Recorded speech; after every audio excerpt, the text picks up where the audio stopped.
Hello, it's me, K Games, and I'm here to kind of give you all a quick Photoshop photo effect tutorial.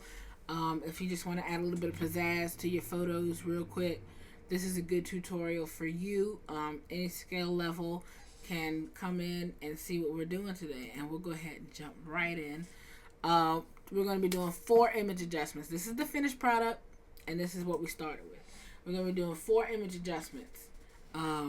And you can either do image adjustments here this way, or you could do it from the layer panel so that you create a new layer. And today we're going to do it from here because what you'll get is a layer that you can edit.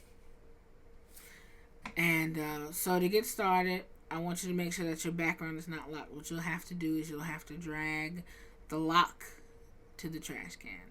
And for me, my first image adjustment is brightness contrast. And of course, you're going to have to play around, see what you like.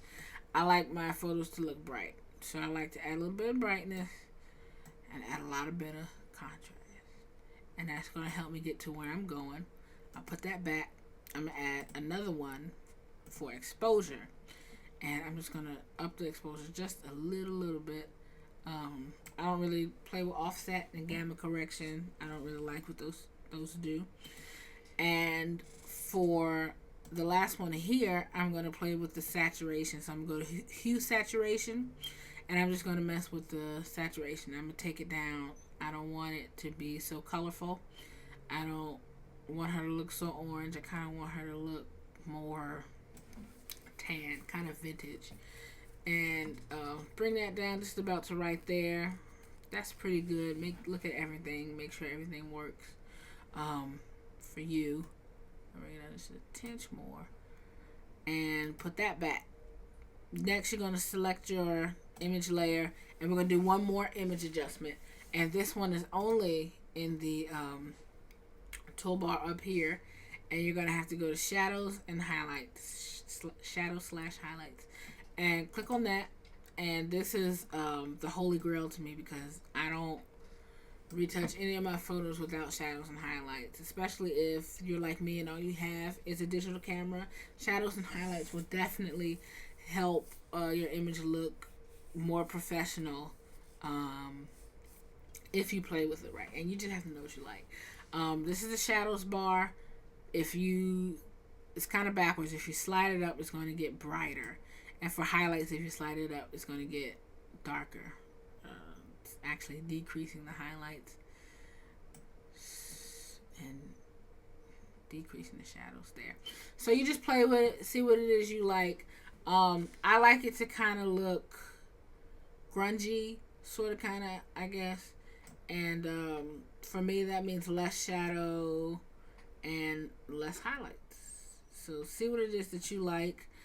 You could play with these as well. It's going to help you figure out how far out you want it to spread. And just play with it. See what it is that you like. For the color correction is a little bit like hue saturation as well. And if you take the preview on or off, you see that it's added a little bit of color since we got in here. So I'm going to bring it down just a little bit to kind of bring it back to where it was before. And your mid-tone contrast is going to help areas that are not too dark, not too bright. They're going to increase them or decrease them. And I like this as well to help out with making it look a little grungy. Depends on what you like. If you slide it all the way up, you can make it look pretty flat. Add some other things. Make it look cartoony. Might do something like that later on. But I like it right about there. That's good for me. So I'm going to push OK. And you're going to have to play with that a lot because that is not a adjustment layer. Once you do that, that's it. So you got that. And for the most part, that's pretty much it for the photo adjustment. Now we're going to do a little bit of something else. I like to add sharpen something or other. Most times I do an unsharp mask, and this will help kind of bring out that mid-tone contrast I was talking about. And if you do it the right way, you can kind of add a cartoony effect and You just play with it. The more you do it, the more increased it is. The less you do it, the less it is, of course. I'm not going to worry too much with that. This time around, I'm going to just do a simple sharpen and see how you like that. It kind of course, it sharpens it, and it just kind of adds to the effect that you have. And that's it for the photo retouching, I guess. Next, I'm going to make a new layer on top of all of this to do my colorization. And I'm going to pick green for personal reasons. And I like to do it as a gradient. You can do it as a paintbrush, whatever you want to do. I like to do it as a gradient. I have it foreground to transparent, and I have a radial gradient in reverse. So I'm going to do is I'm going to take it from the center and go out a little bit just to make it around the edges, like so. And get your move tool and play around with the blending options here. Your darken to darker color, that's going to take out all the light and make it dark and kind of blend in that way. Your lighten to lighter color is going to take out all the dark and make it light. So if you want to make it kind of like mystical or whatever, you can do something like that. My personal favorites are between overlay and hard mix, and I don't really get into these too much. But overlay to hard mix, that's kind of where you get it to make it. For me, it looks like it blends in more with the picture.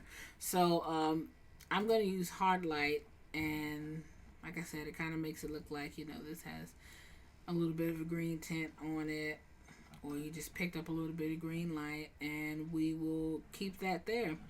And something else a lot of people like to do is they like to make their edges dark and make it kind of look vintage, kind of aged. And the way I like to do that is I like to grab a very dark gray. I don't really do extreme black, but just a dark gray.